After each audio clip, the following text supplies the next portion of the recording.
Hello, everybody, and welcome back to the B1 podcast with man Tommy. It is Dutch GP Weekend Done and Dusted edition. That's right. We have been racing around the Zandvoort circuit, and we have a championship on our hands. Maybe. Potentially. We'll see. But Tommy, we're off the back of a race that I think for the setting, for the storyline, might well prove to be interesting as we go further and further into this championship. But as a actual spectacle, on paper, we had a pass for the lead. Fantastic. Yeah, very not true. A lot else. yeah, it's true. If you'd said that we'd all be complaining about a race where, yes, we actually had a pass for the lead, shows how our expectations have changed to Formula One this season. But like you say, it's actually going to make a very intriguing pod. But the race itself, while there was some stuff going on, it maybe was one of those races that Zandvoort has always kind of threatened to, on paper, threatened to be, but somehow they've got away with it through like a bit of craziness or a safety car or rain. And maybe this is the race where we kind of, looking at that track on paper, you go, well, everyone's going to finish and it's going to be really hard to pass and it's going to be a one-stop and there's not much going on. And that's exactly what it was, really. It certainly was. Now, before we dive into any more of the chit-chat, we have our tour in the USA and Canada coming up very soon indeed. The tickets are still on sale. New York is sold out. Toronto is literally a handful of tickets left. And then we've, of course, got Chicago, Seattle, LA, and Austin, which is on the day or the evening, 9 p.m. I think we're going on stage, aren't we, in Austin. So if you are there going to the Grand Prix, come along. Finish your F1 weekend in Austin with a bit of premium waffle from myself and Tommy. It's not just a podcast as well. If you're wondering what the actual show is, it's great fun. We have audience participation, giveaways. It's just a bit crazy, and we love it. I mean, Unhinged. I've said some crazy stuff about Charles Leclerc in that show, in those shows as well, haven't I? About marrying him and all sorts. But yeah, if you want to come and check out, come along to one of those shows, and you're in America or Canada, there's links all over our social media. So go and check it out. Do it. So Tommy, whilst you tell them to do it, why don't you do it as well and tell me your most memorable moment? Well, it has to be that Lando Norris domination might bore fans. Of course, yes, it's the domination of Lando Norris in that race. That 22-second gap on the field, and Max Verstappen, which if it was the other way around and Max was winning by 22 seconds, you'd have been telling me we need to start the tennis podcast again. But it just shows what an incredible car that McLaren is. Lando did a fantastic job. Of course, we were all kind of groaning at the start thinking, oh no, not again, after he lost the lead.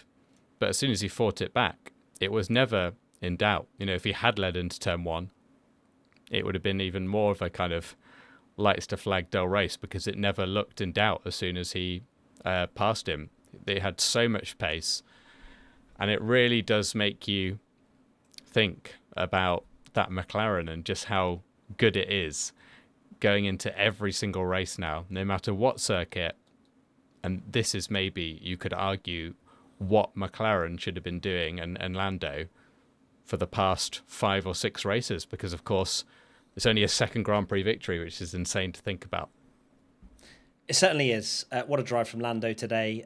It's just showcasing what that McLaren has been able to do for quite some time now. And finally, on Lando's side, they've delivered. Now, of course, there was the start issue, which Oscar Piastri also had.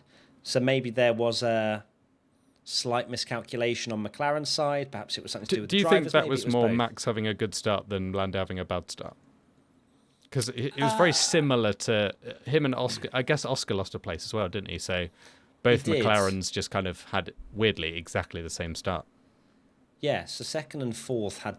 first and third. First and third, which is the clean had side. terrible, which is on the racing line, had terrible starts. Verstappen had a great start. Charles had a great start. And where was he on the grid? And Fifth? George got into third. Yeah, so... George got into third. I mean, it's a mixture, right? I think that obviously Max did get a great start, but you can see on the onboard, I think it was more down to McLaren and the wheel spin that he got in both the first and second phases of that start. So it was by no means a clean getaway. He had exactly the same reaction time to Max Verstappen off the line. It was just purely the traction that he got down towards turn one. So you did wonder, is Max going to drive away with this? And Max had the opportunity to, but the Red Bull is just nowhere near the McLaren, at least around this circuit. And shocking, to be honest with you, because Max had won the last 3 Grand Prix round here. You would expect Max in P1 to just deliver, but he kept complaining that he had just had no feeling in the car. The tyres were numb, and it was a really difficult afternoon for Max. I mean, he still finished second, which we'll get onto as well. But Lando drove incredibly well, and I've always said this, that I say always, he's only got 2 Grand Prix victories, but when he's been in the opportunity to win, he looks unstoppable. In Miami, he was fortunate to get that position, but when he did, there was no, is he, isn't he? He just drove away. Similarly, today as well, he gets into the lead and just gapped Max Verstappen by 22 seconds. So fantastic drive from Lando, and we'll get into the first question, which comes in from Longo1996. What are Lando's chances at winning the Drivers' Championship? Here we go. We've got these questions coming in. He's finally closed the gap to Max Verstappen after God knows how many races, and it's now 71 points, is it? 71? 70. 70 exactly now, yes, 70. with the fastest lap as well. So 70 points behind Max Verstappen. I said before this weekend that there is still a chance, and with McLaren's pace, why not? Of course, we're always thinking, okay, well, look, Lando's going to have to win every single race if Max is finishing second, and even then he may not be able to do it depending on how many fastest laps he gets. But one little DNF, one bad race for Max Verstappen, and it is thrown wide open here. McLaren have proved that their car works at every single track, pretty much. Every kind of characteristic you can throw at them. You throw banking at them and they're like, nah, this is well good, mate. You've got Fernando Alonso quite literally climbing under the car at the end of the race to figure out what the hell this McLaren team is doing. Because he was, I mean, if you haven't seen it, it's a brilliant clip of him literally getting on his hands and knees to look at the diffuser of that McLaren. But no, I think there is a chance. It's going to take a miracle because this is Max Verstappen, and I still think he's going to win a few before the end of the year. But there is a chance, a small one, a tiny one, like 10%, I'm going to say. I'm going to bet, yeah. Give me a percentage, Tommy. Oh, there's definitely a chance. I mean, I said in my bold prediction that Max would extend his title lead. Am I as confident? That statement. Yeah. Am I as confident of that? No, I still think Max will take the title, because I think what Max is doing is delivering what he can with a car that is not there. And even on his off days, where we've kind of said, he's terrible and had his worst race in ages, he kind of finishes like a 5th place, which is not going to be enough for Lando to overhaul. Although one interesting thing I did see was that now, if you disregard fastest lap, and if Lando did win the remaining races and Max finished P2 in all of them, Max would win the title by those infamous 7 points that Lando gave up to Oscar Piastri at Hungary. So make of that what you will. I do wonder how many people. My grandmother had wheels, should have been a bike. And True, I can already see the comments. But I do wonder if Lando wins the next race and Max finishes 4th, and it's another like 10 points or whatever that goes on to it. I wonder how many of those people that said like, they should have let Oscar win, now maybe go, no, actually, maybe they shouldn't have done that. Because you will say, I told you so. No, knowing social media, they would absolutely not say, I was wrong, until maybe it is actually factually real at the last race when Max wins the title by 5 points. I think, but that's a long way away. Yeah, in regards to winning the Drivers' Championship, I still think we will get to the end of the season, and I think the conversation, I don't think Lando will do it, is my estimate. I think he's got a chance. But I think we will get to the end of the season and go, Lando could have won this World Championship. Or maybe even should have won. Or definitely, maybe even should have. Because you look at those last races where, from one in Miami, Imola, he was on the back of Max, and then since then, you maybe argue that the McLaren has been stronger than the Red Bull, and definitely now in the last few races. But what Max is doing is he's staying consistent while other drivers are winning. You look at Max's form, which is probably his worst form in goodness knows how long. The fact that he's not won 5 races in a row, which is just unthinkable for Max Verstappen. Can you even remember, mate? Like, you're a Max Verstappen fan. Honestly, I've forgotten the Dutch national anthem. Are you losing sleep at night? Yeah, no. I play it in my sleep just to remember it. How do you forget it, mate? It was on today, just not for him. Very true.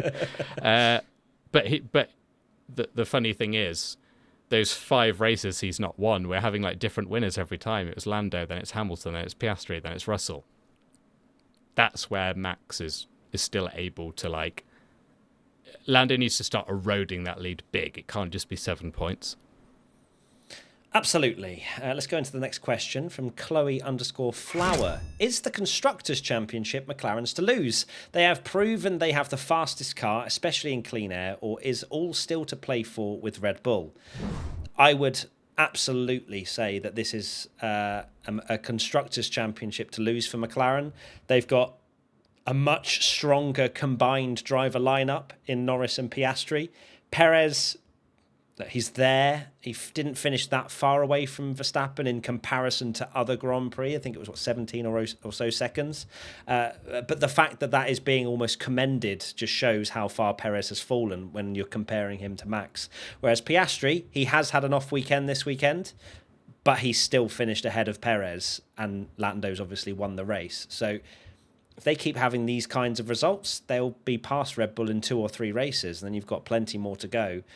So yes, I would say so, because Max cannot carry this. Even if he wins the race, he's going to have to rely on Perez finishing 4th minimum in order to start at least slowing down how quickly McLaren are catching. So, because what would that be? 25 plus 12? Yeah, so they would actually gain 4 points if my math is correct, with a 1st and 4th compared to a 2nd and a 3rd. But Perez isn't finishing 4th. That's the problem. That is the problem. Yeah. The fact that Red Bull have fallen off, the gap is only 42 points. And when you've got, you know, that gap can be eroded so much more than a Drivers' Championship because you've got 2 cars. I think Oscar missed an opportunity to help McLaren even more to erode that gap. It's 30 points, by the way. It's 30? 30, yeah. Oh, sorry, this has not been updated. No, it hasn't, Banter. So yeah, 30 points. It's doable. It could happen. Like, it genuinely could happen in like 2 races at this rate. The way and McLaren can we just put some respect on Ferrari, please? Still only 34 points behind McLaren, coming into obviously Monza, where they will get a 1-2. Big points there. Thoughts? Well, we'll get onto him in a second. What I did find actually, I just had to throw them in there. I know they are you still technically in there. I know you're bantering, but like, it is quite mad when we've been talking about how bad Ferrari's been recently, that Charles isn't that far behind Lando after the season, which is quite crazy, and had another very good race indeed. But yeah, McLaren have to win this Constructors' Championship. For Lando to dominate the way he did, and the biggest statement for me was that he just popped in a cheeky fastest lap on incredibly old tyres. That McLaren is unbelievable. They have to win the championship. They have to. Wow. I think it's a failure. It is a failure if they don't. The car is that good. In this stage of Formula One, you then wonder, is it actually worthwhile winning the Constructors' Championship when you get less time to put it in the wind tunnel and all that sort of stuff? And there's been plenty of theories that Red Bull don't actually want to win the Constructors because they want more time to test out cars, and especially with 2026 coming up. But let's move on now to my most memorable moment, and it is around what we were just talking about. Of course, it's Charles Leclerc on the podium. How could we not talk about it? What a drive. What a sensational drive. From both Ferrari drivers, it has to be said. Carlos Sainz obviously made it quite difficult for himself after qualifying, but a very strong outing from Ferrari overall. And the first question has to come in, because it's quite good to talk about. P1 Patreon member Sierra_H. Could Ferrari still take P2 in the Constructors?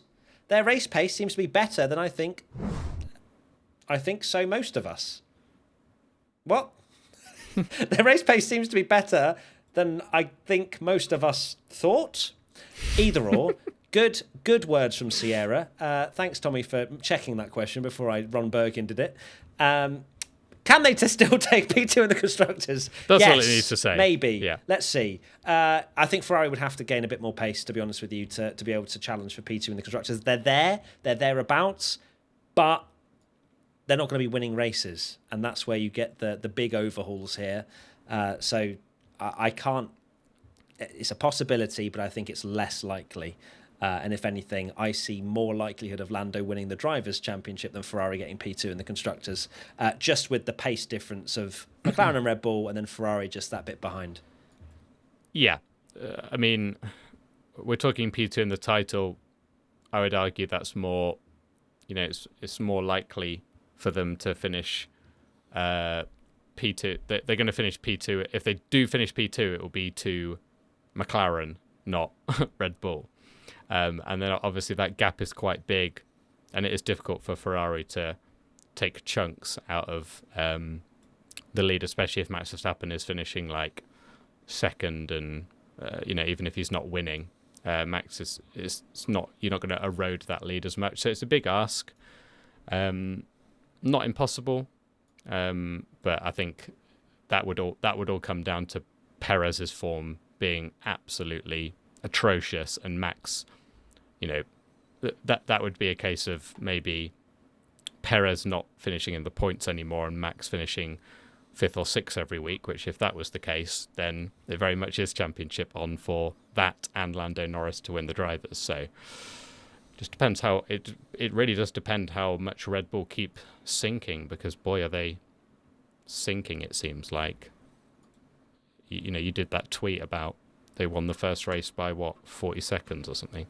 Well, they beat Lando by 48. Max beat Lando by 48 seconds in Bahrain, and then Norris obviously won this race by 22.8 seconds ahead of Max Verstappen. So the turnaround, I think the downfall of Red Bull and the rise of McLaren has shown, just how different it can be so quickly. And of course, Max wasn't even that far ahead of the Ferraris at the end of that race, and of course Oscar as well. So that was the big takeaway, that we were looking at the gap between Lando and Max and going, Max can't get close, but Charles was keeping the gap between Max the same the whole race, and actually got within 3 seconds at the end.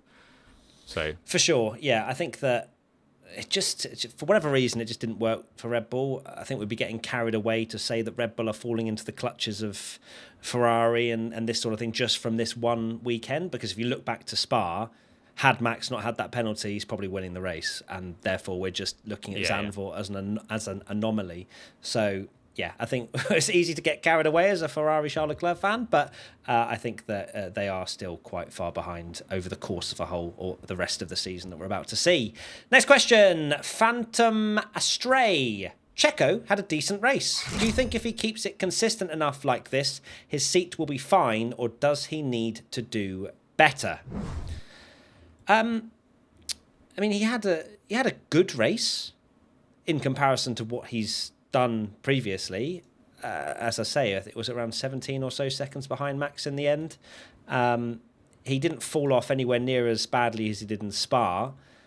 I would argue that he still needs to do better over the course of the rest of the season in order for Red Bull to consider him for future seasons, because they don't need someone that's finishing 20, 30 seconds, whatever it might be, behind Max. Whether there's anyone that can even do that, we don't know, because every Red Bull teammate goes in. They've not really done it since Daniel Ricciardo. But Checo definitely has settled the ship slightly. Christian Horner even said Zandvoort's maybe one of his weaker circuits. So it's something to build on for Checo as we go into some of his more stronger races, as we've been told. Yeah, it's surely a confidence builder for him. I think that if Checo was finishing where he was, I don't think there'd be the talk that there was. The problem, the problem was it was him finishing 7th and 8th when Max was winning the race, and sometimes even lower. Whereas if he can be finishing So he was 6th, wasn't he? And Yeah. he's still a way off Max, but it's not absolutely horrendous. So No. he's probably doing it. It certainly gives them the excuse. And you know that if he had been that bad and they've still kept him, this will be absolutely good enough for them to like keep him on board, because like Horner made a very sort of sassy reply to Natalie Pinkham when she asked him, and he was like, well, who would you replace him with then, to kind of be like, well, who's actually going to do it? And I guess that is also their other option, that who's actually going to replace him. Daniel Ricciardo? Has he been good Let's enough? not. Yeah, look, you know what? I thought we were going to have one podcast without talking about Perez's replacement. Well, Exactly. We've ticked off that bingo card. We've managed to get 50 races in a row talking about who's going to replace him. But no, he's done all right. 17 seconds behind Max. He'll be fine if he does this every week. Yeah, for sure. Because look, if we're looking at teammate rivalries, we're saying that Piastri's had the worst race in the world then if he's finished 27 seconds behind his teammate. So Perez did a good job, and we'll see what happens in Italy for him. Next question. Gil X Lamont. Do you both think Max will consider a change of team in either 2025 or 2026? Good Lord, we're back to changing of the team, but it's or changes in Red Bull, but the other driver this time. Do I think he will consider changes? For sure. It's Max Verstappen. He wants to win. He does have a loyalty to Red Bull. He said that it would be a dream to stay at the team forever. And I get that, for sure. But Lewis Hamilton also had a dream to finish with Mercedes, and look where he's ended up. So drivers can lose belief in a team very, very quickly, and loyalty only goes so far when you've got these competitive athletes wanting to be at the top of the sport at all times. So I think that he will be thinking long and hard into 2026 and beyond. Perhaps he will give Red Bull a go till the end of 2026, see if they produce a car that's any good. And then after that, if not, peace. I'm off to somewhere else that's winning. Because Max will have the luxury. That's the thing. If there is a team that's winning, Max can just go knock on their door and go, hey, do you want me? And they'll go, all right, sweet. Come in. Yeah, 100%. And his statement about wanting to be with Red Bull forever obviously came after his championship win, and it was all going amazingly well. But since then, it's not just the pace of the car that kind of has issues. Of course, Newey's left, Jonathan Wheatley's left. It seems like there's big changes going on in that team. We know all the politics that's been going on with his dad and Christian Horner not agreeing as well. So I don't think that he will I don't think he will end his career at Red Bull now unless they deliver an unbelievable car in 2026. And you know, like you said, if they don't deliver that car, and if they are the 4th quickest team or something going into 2026, Max will be able to just go to someone like Mercedes if they're doing well and say, look, Toto, I'm here now.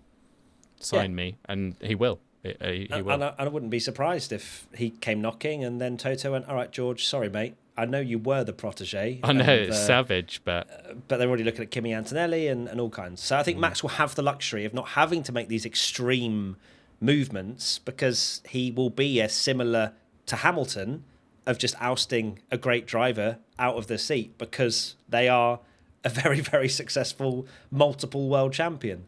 So it will be interesting to see how that unfolds, because that will cause big vibrations. And my God, 2025, if this is the pecking order. It's going to be a McLaren domination, so yeah. Well, brilliant. yeah, it could be boring, couldn't it? Lando wins every race of the season. Okay, next question. Moving away from the top teams, Adam Chapman 2398. Doesn't Gasly deserve more credit for his drive? What a performance considering the car he has got. Absolutely, Pierre Gasly cooked serious amounts. I know he finished a lap down, but everyone did past Lewis Hamilton in 8th place. Formula A for you. Exactly. But Pierre Gasly, what a drive. He was in the mix throughout. And if anything, I thought he was in the mix to maybe even finish higher. But of course, just the lack of pace and Hamilton doing overcuts and all kinds of stuff just left him out to dry a little bit. But 9th, 2 points in an Alpine.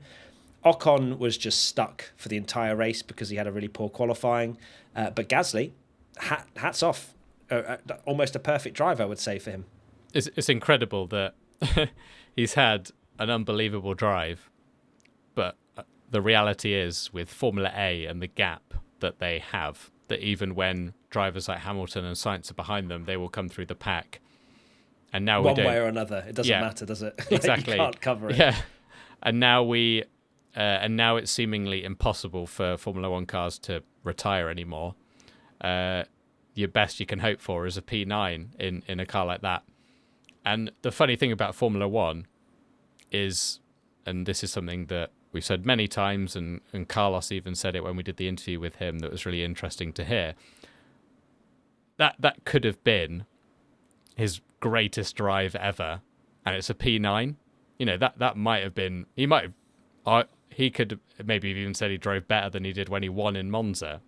And you can only do what you can with the limitations of the car, and you cannot deny that he has delivered the absolute maximum of what he's got. And what was really impressive as well was the overtakes he was doing. He was one of the only people that seemed to really muscle his way round the outside of turn one and keep a few people behind him a little bit longer. And also pounced when the K-Mag train, the very, very slow K-Mag train happened. Certainly. So Alpine now have 13 points in the constructors' standings, and they are 14 behind Haas. So let's see if they can catch them by the end of the season. And speaking of Haas, we've got a question from P1 Patreon member Sophie. Haas driving like debt collectors were after them? I mean, they quite literally were. I think the last thing I've read is that they're not moving until tomorrow, but the payment's supposed to be cleared because it was sent on Friday or something. So I don't think it's going to be anywhere near as dramatic as what we may have thought, where no one could leave because they were taking all their assets. So fingers crossed for Haas and the team, of course, working there, that they can get to Monza okay. But yes, the main thing to talk about that was not only Hülkenberg nearly getting a point, but Kevin Magnussen driving like Kevin Magnussen does. That was, and Grace absolutely shrieking. Grace will not take any K-Mag K-Mag slander. Wow, I don't know if you heard that on the podcast, but my God, she just shrieked at the thought of K-Mag lifting round the final corner and being passed by 4 cars into turn 1. It was dangerous. Alex Albon said it was dangerous, and I completely agree. He's getting out of it at points where you definitely don't get out of it, like round the final corner at the banking. And you could tell, it's not like it was debatable. The fact Kevin Magnussen then got passed by 4 cars into turn 1 shows you exactly how slow he was going to try and create that gap to Hülkenberg that was ahead. Yeah, I wish we'd seen the off-board because we were actually riding on board with Albon, weren't we? He was closing in on him, and we didn't realise that there were another 4 cars behind him as well that were also caught in this train. I feel like Magnussen did like a Perez in Abu Dhabi with Hamilton, where he just drove the middle sector as slowly as possible to give Hulk the biggest gap that he possibly could. And I mean, whatever you say about him, he's a great teammate, because he's a great mobile chicane. He is willing to sacrifice his entire race to get the team a point. And his race was done anyway. I think that there must have been a conversation within Haas, because he hadn't even pit. That was the reason. One of the reasons why he was also slow was that he hadn't pit, so his race was done anyway. But it was quite mad. I made this point on the watch along that Fernando Alonso going slowly around a corner, which then caused George Russell to go off, and because it caused a big crash, he got a harsh penalty. Magnussen lifting on the banking through no sort of... Yeah, is that kind of a thing where you go, oh, is it consequential? Max in Saudi Arabia, or you're going unnecessarily slowly. Does it need a crash in order for it to be penalised? Does it need Alex Albon flying into the back of him and, yeeting into the catch fencing to them to go, oh, yeah, you probably shouldn't go at half speed around the banking. That's extremely dangerous.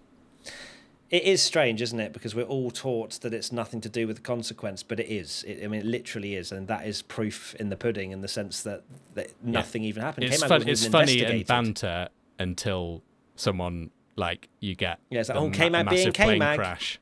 That could have been 5 cars crashing around the banking for all. If Albon hadn't been a bit quicker on his wits, like why would he expect? I mean, he probably knew it was K-Mag in front of him, so expected it to a degree. But why should they have to expect something like that? Because it is dangerous, and I completely agree that Albon, was not too happy with that. But yeah, nothing doing, and K-Mag goes on his merry way for another race. Is he still on like 10 penalty points? Yeah, it won't be reset until he retires, I don't think, now. So. Oh, yeah, so Bro's really putting everything on the line. Let's go to our next segment, which is Biggest Winner. We can select a driver or a team. So who is the biggest winner today? Probably Lando Norris, just from a confidence perspective. Honourable mentions for me would be probably Leclerc, Gasly. Yeah. Ricciardo put 40 seconds on Tsunoda. Thoughts are I'm very confused by Tsunoda's strategy. I've seen a lot of people going, but he pitted twice with hard tyres, so I'd love to know if there was a lock-up there or something, because, Yuki did qualify ahead and was ahead, and then AlphaTauri. I'm so triggered by AlphaTauri doing bad strategies that I still think of them as AlphaTauri. But yeah, VCarb. And Daniel's been on the same kind of side to it, where sometimes they just pull out the most bizarre strategy of all time. It's like they won Monza once and went, let's keep trying. One day it will happen again. It's so true. So, yeah. Actually, before we go into that, actually, speaking of lockups, because we haven't really touched upon it, the Mercedes, I think that we need to talk about them because they both. Well, biggest loser is coming up. True. I mean, Sauber would also be an honourable mention. Fair enough. All right, let's select biggest winner then first. It's got to be Lando. It's got to be Lando. I'm not saying Lando was driver of the day. I know people were saying like Leclerc and Gasly were superb.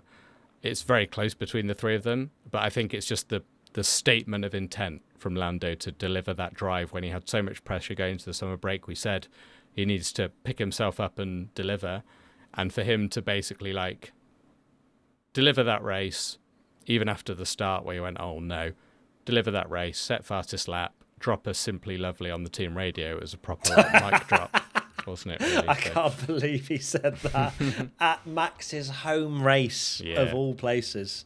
But we know that's probably not slander or anything like that. It probably just came into his head, or he says it a lot because he spends time with Max. Although I know that social media will be like, oh, he's throwing shots. How dare he have a personality? Yeah. Oh no, come up with your own catchphrase. That's what I've seen. Anyway, so Lando I think for me as well. But yeah, Charles Leclerc definitely up there as well for me as a great drive. And then biggest loser. I'm full out saying Sauber.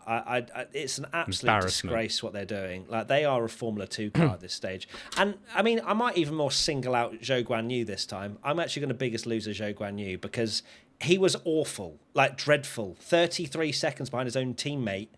And 18 places, because Bottas finished P2 according to the graphic. Exactly. For Bottas to finish second and be 2 laps down is one of the greatest drives of all time, to be honest with you. But yes, I think that is it losing though? It's not, I mean, technically, if we're going for biggest loser, it's not, because we expect that from Zhou. But I just wanted to say that it's Logan gets all the memes and the banter for being terrible, but Zhou's worse. He just doesn't crash. I think that's the difference. He doesn't make the headlines by crashing that much, but that's because he's going slower. Yeah, very true. I think Sauber are a great shout. They are just an embarrassment now. They're so clearly the worst team. They're hopeless. They're nowhere near getting a point. And I mean, they are so bad that even the lure of Audi is now hurting. Like, they're getting hurt because no one wants to drive for them because they're just awful. And it's just embarrassing how slow and bad they are, because they're not going to get a point. They're miles off the pace. They just seem to be getting worse. They did do a 2.4 second pit stop, so at least they've improved there. But yeah, they are terrible. But outside of them, because you kind of maybe we expect them to finish last, is Mercedes. I think finishing, I know they did the extra stop, which you can argue is maybe the wrong choice anyway. For them to be nearly 50 seconds off the lead when you think about the context of the last 3 races that they've won, all 3 of them? 4. Yeah. 3 of the last 4? Yeah. Yeah. And then to be nowhere is a bit disappointing, and I'm sure it is very disappointing for Mercedes fans. Maybe Hamilton's made the right decision after all. Oh, yeah, Ferrari beating Mercedes. Here we go. But yes, I think that Toto Wolff said after the race that Russell essentially just chewed through his tyres, and Hamilton had a big lock-up. So I think that both of them could have been avoidable, and they could have done a one-stop, because it was very strange to see Russell in particular go for that pit stop, considering he was ahead of Sainz, wasn't he, and Perez. So it was, a loss for Mercedes, definitely. 7th and 8th is wild, considering where we thought they might have been. Okay, let's now go to our predictions that we made and see how we got on. I'm on 33 at the moment. Tommy's on 36. So, Tommy, you better not have been chefing. Let's get to biggest good surprise. I said Fernando Alonso, which was looking really good. It was looking good, but... But sadly, Formula A be Formula A-ing, and I thought that Aston Martin were in there for a little while. But finishing 10th behind Gasly, I can't even argue it. Sad times. No points. I'm disappointed. I wish you were right. I went for Alex Albon, which would have been an unbelievable shout. But I can't really argue it, I guess, because they didn't even have a particularly great race as well, 14th. No. He had good pace, and he was running quite high up. They had to roll the dice, but I genuinely think we would have got a point if he'd have started where he did. He was looking really good, but alas, he did not. Alas, he did not. Fate just wanted the prediction championship to be close. Certainly did. Biggest flop, I went for Carlos Sainz. Can't argue that either. After qualifying, I thought it was maybe on, but the race he drove brilliantly well. Well done to Sainz. I think and the unbelievable drive from Sainz in the end. Yeah, the flop curse is not alive. No. I went for Lewis Hamilton, which is maybe more debatable. I think it's floppy. Yeah, I think it's floppy because he's finished first, third, and his first. Qualifying. Yeah, his qualifying ruined this whole weekend, which is what I said might happen, and it did. I know he did overtake about 40 cars on the way to P8, but you look at his recent form, first, third, and first, and then he's finished 8th, 50 seconds off the lead. I think that's a flop. That's floppy. Okay, pole position. I went for Oscar Piastri. Don't know why. I wanted to be different. Should have just gone for Lando, for God's sake. What's wrong with me? It was a safer bet as well, but I was like, no, let's be a bit out there. And then Oscar had one of his worst weekends for a while. Brilliant. He did. Thanks so much, Oscar. I went for Max, and he did not deliver at the Dutch Grand Prix for the first time ever. He did not. Top 3, third place, I went for Lando Norris. Good one, Matt. Just go with your gut instinct and not with the banter instinct. I went for Charles Leclerc, which I cannot believe came in. Yeah, screw you, but also thank you. Yeah. I can't believe that. In second place, I went for Max Verstappen, which was correct. Well done, me. P2, I went for Lando Norris, which was not right. Not true. And in first place, I went for Oscar Piastri, which was not true. I got the McLarens the wrong way round. Really? Oh, no, I didn't. Oh, yeah, Oscar finished 4th. What am I on about? Yeah, Oscar was nowhere near. Anyway. You did back the wrong McLaren. I went for Verstappen, which was not true. A pathetic Not P2. true. Yeah, rubbish. And the worst home race.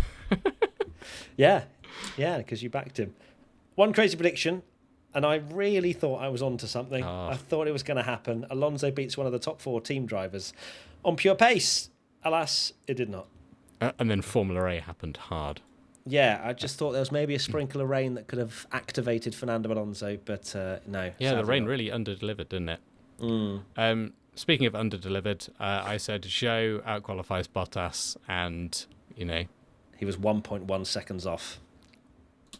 I mean, I'm almost like, do we massey this and give me a -1 for how correct that was? Yeah, we're not there yet. Not there yet. Still 9 races to go. The championship's still on. Exactly. Stay tuned, everybody. The Predictions Championship. Tommy is running away with it, but it's all good. And then from the fans, you wonderful lot, Bob Morris Jr., Perez gets into Q3. That was correct. So it turns out to not be a hot take. Nope. Saint Maghrebi, Logan Sargent will score points. No, sadly not. The only thing he added to his tally was his Destructors Championship. Yeah, he's dominating that. Davis 30507, Yuki will finish top 6. And if you reverse it, he did finish in the top 6 if 20th was first. Reverse race. Yeah. Yeah, there you go. All right, well, that's Zandvoort done and dusted. A slightly shorter podcast this time, but that's because it was a rather sub-mediocre par race, wasn't it, Tommy? Yeah, it wasn't the greatest race in the world, but it is damn good to have F1 back regardless. Oh, it certainly is. And it's teased us up nicely for a Ferrari 1-2 at the Italian Grand Prix next weekend. Tommy, what are your final thoughts, please, sir?